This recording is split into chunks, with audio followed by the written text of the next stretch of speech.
Il y a plusieurs mois, nous avons fait parvenir le plan de l'Aduc à toutes les municipalités, à tous les députés québécois, fédéraux et provinciaux, ainsi qu'aux ministres concernés. Mais dans l'année qui vient, nous devrons refaire cet exercice parce qu'il y aura eu des élections à tous les niveaux. En attendant, d'autres chemins s'offrent à nous.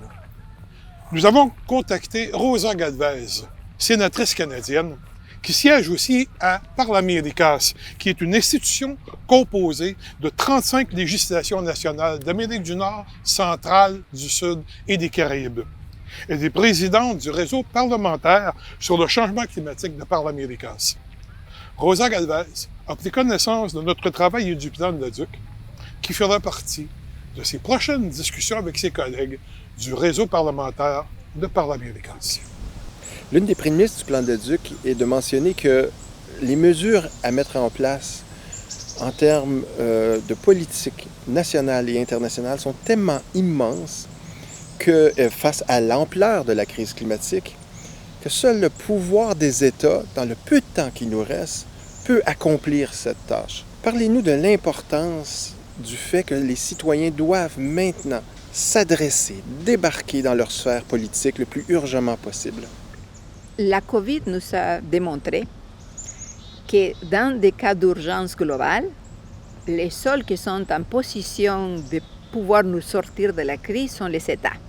La question de l'urgence climatique, c'est exactement la même chose.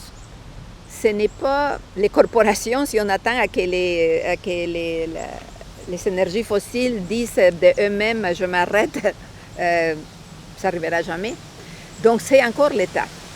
Mais l'État, c'est les partis politiques qui répondent seulement à les votes. Donc effectivement, c'est la population qui doit augmenter la façon dont elle participe à la décision. Tout le monde doit parler et aucune voix est moins importante que d'autres. On parle de carboneutralité. Alors bien sûr, donc on pourrait probablement émettre une certaine quantité de GES et on pourrait compenser ça par des puits de carbone, plantation d'arbres, on en a parlé de toutes les façons. On sait qu'actuellement, la quantité qu'on a émis de GES depuis les 2 derniers siècles sont immenses. Alors la carboneutralité, c'est un miroir aux alouettes. Parlez-nous de ça. Effectivement, on avait avant l'impression comme que l'atmosphère était infinie, comme notre économie, comme le modèle économique de croissance infinie. Là, on se rend compte que notre planète est finie, notre atmosphère est finie, puis tout ce qu'on a mis reste là, ou pour longtemps. Donc aujourd'hui, il y a 400 ppm de CO2 équivalent dans l'atmosphère. La carboneutralité serait l'idéal si notre atmosphère n'avait pas de gaz à effet de serre présentement.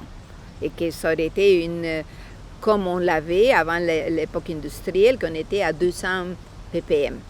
Donc si on était à 200 ppm, puis qu'on mettait la carboneutralité entre les entrants et les sortants, bon, c'est parfait. Si on continue à émettre des émissions, puis parce qu'on capture les émissions, on n'avance pas. Il faut les voir comme une boîte dans laquelle il y a des intrants puis il y a des sortants. Alors, si les intrants c'est égal à ce qui sortent, c'est ce qui à l'intérieur reste la même. Ce qui n'est pas bon, parce que nous avons 400 ppm de CO2 qui causent tous les changements. Donc, ce n'est pas suffisamment d'être neutre dans les entrées et les sorties, c'est de diminuer ce qu'on a mis à l'intérieur de notre atmosphère. Et ça va être fait à une combinaison de deux actions. Premièrement, l'arrêt en futur sans combustible fossile.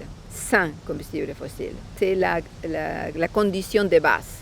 Plus d'exploitation et d'utilisation et de combustion du pétrole et du gaz. Et la deuxième, c'est d'encourager la nature à retrouver son équilibre.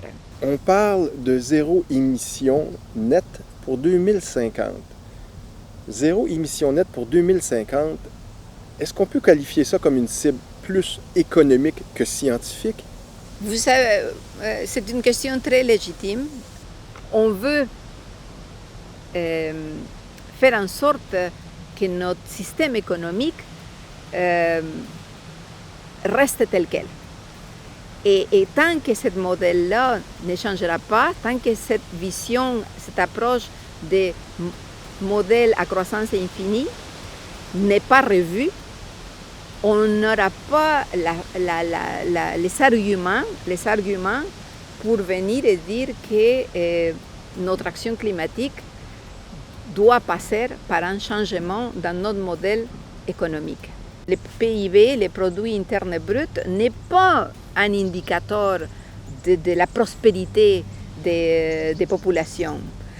Que la croissance infinie dans une planète qui a des ressources finies n'est pas logique, n'est pas rationnel. Vous savez, les économistes sont les secteurs qui est le plus difficile à changer. Le capitalisme prédatif des ressources naturelles est celui qui a commandé et qui continue à commander dans plusieurs parties du globe. Et je pense que c'est la prochaine étape. Il faut s'attaquer, il faut trouver de meilleurs modèles économiques.